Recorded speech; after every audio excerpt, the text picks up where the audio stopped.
L'assemblea ordinaria dei soci del Comitato Assistenza Malati Tigullio ha approvato il bilancio 2018. Le cifre danno una dimensione dell'importanza del ruolo che questo ente ricopre sul territorio.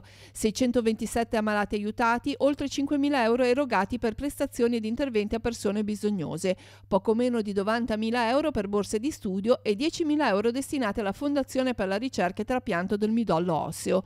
La voce più cospicua riguarda l'acquisto di un nuovo impianto radiologico telecomandato, recentemente inaugurato all'ospedale di Lavagna, per un valore di 244.000 euro. Al di là dei numeri, l'impegno principale del comitato è quello di favorire l'interesse da parte dell'opinione pubblica sui temi legati alla sanità.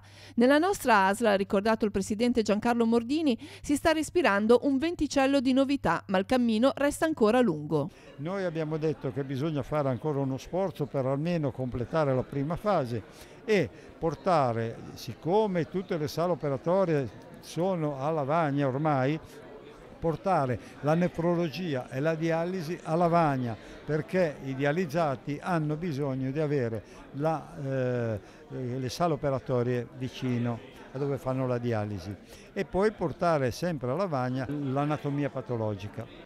Al di là delle polemiche e dei campanilismi, il piano di riorganizzazione ospedaliera, secondo il comitato, deve procedere mantenendo tutti gli impegni assunti, comprensivi anche delle case della salute, senza favorire i grandi interessi di pochi a scapito dei bisogni di molti.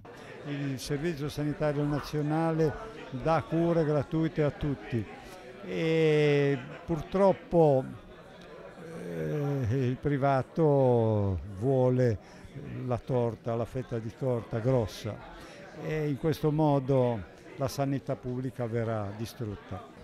Gli abitanti del Tigullio devono essere fieri dei loro ospedali?